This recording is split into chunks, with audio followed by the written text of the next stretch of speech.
You pick a niche or you die, ladies and gents. It's truly that simple. In this video, I really want to talk to you today about how important service market fit is, which we will define to be your niche, and why sometimes if you're unable to scale your agency, it could just be due to a service market fit bottleneck or problem. Now, ladies and gents, I want to first define what is service market fit. Service market fit is when you offer a good service to a market that wants it and you have the fit. So it starts by getting clear on what is the service that you're offering, okay? And then who is it that you're offering this service to? Now, from here, you want to try to do your best to also make sure that the service that you're offering and the people or type of person, the avatar that you're offering it to, isn't extremely competitive, okay? Because again, ideally what you have is a scenario in which there's nobody offering a service that you're about to offer, and there's a massive pool of clients or, leads or prospects that would happily pay for your services. This is what we would call a blue ocean. And so the more people offering the service and the smaller the talent pool, the more of a red ocean it becomes, basically. All right. Now I've talked about these concepts before, but let's just walk you through why it can be such a bottleneck. Okay. If you don't have service market fit, let's say that you have a service, you know that you offer it. Let's just say it's web design, okay? But you really don't know who you offer it to because you feel like you could offer it to a trillion different people. Very true. You build websites. Unfortunately, if that's the case, you're gonna be like missing the mark when it comes to launching your marketing campaigns because who are you talking to? This is the problem with not having a niche, right? You need to get clear on who your ideal client profile is. Otherwise, how in the world are you going to be able to create resonance in your marketing to the ideal clients that you would like to attract? And what I see is, like, for this example of web design agencies, there's a lot of people say, well, I want to get projects that are over $10,000. And that's my ideal client, is somebody that can pay $10,000 for a website. Yeah, no, that doesn't work because that doesn't allow you to make marketing campaigns that resonate with somebody that can afford that. You need to get more clear. It doesn't mean you need to limit your agency to only designing websites for plumbing companies or for software companies in the healthcare sector. Like, you don't have to do that.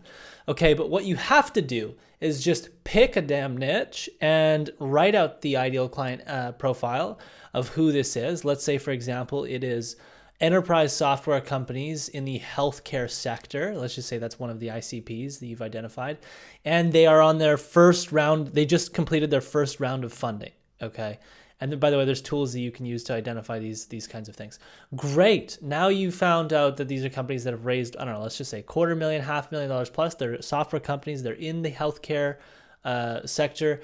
And great. Now we have an ICP. Now we can really talk about, web design in a category that's going to resonate with this person, right? Now it's not just like, hey, here's how to design a website. Now it's like, hey, are you a software company that recently completed a raise in the healthcare sector?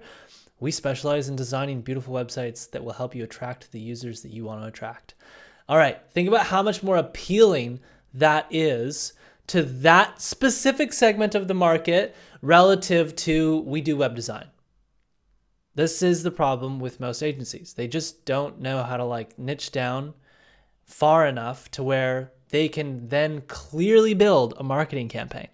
Okay, so that hopefully was very valuable. Now, I want to make one final point here. Shit marketing works if you have service market fit in blue waters. I don't, maybe I'll find the screenshot to show you in this video, but when I first started doing outreach with Better AMS, this is in 2016, my outreach, which you can consider outbound marketing, was terrible. It was like pure written text. It was maybe it was like this. It was like, hey, John, I noticed you're making some mistakes in your advertising.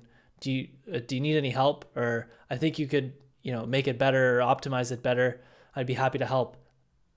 Something like this. Want to talk? Like this is it. It was just like one little LinkedIn outreach message. And it worked tremendously well. And there was lots of people that were super interested. And that's just because there was pretty much nobody offering Amazon Advertising Management at this time. And there was so many companies that were in need of this service. Okay. So again, ideally you can position yourself in this kind of market, but it's quite difficult to do because gauging markets and the competitiveness of the market and what color the water is, if it's really blue or really red, it can be difficult. It's quite obvious when it's really red, but it's not obvious when it's really blue. It can be difficult.